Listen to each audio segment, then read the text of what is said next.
Hello guys, in this video we're going to talk about how to fix iOS 18 stuck on update request.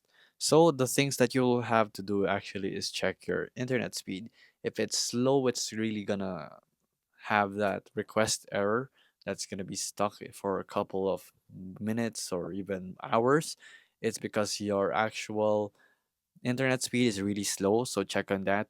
So second is when you go actually to your battery, you must have a at least a higher percentage than your 30%. So charge it up because it won't update unless it has a higher battery percentage to avoid being shut down while updating. So next is check in on Apple if they have an actual issue on their side, because when requesting for an update, it's gonna go through their servers allowing you to update it.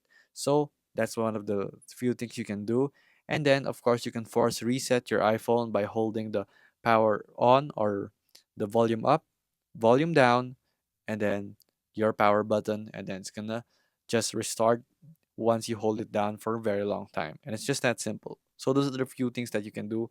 So you can also restart your device manually right here, and if that doesn't work still, you can actually just reset your whole phone if you want to. So you go here, you go to your storage right here. So that's not storage. So we go down. You can see if you have also your iOS right here. If you have an update that's already concurring, you can delete it if it says it has one right here, but mine doesn't anymore.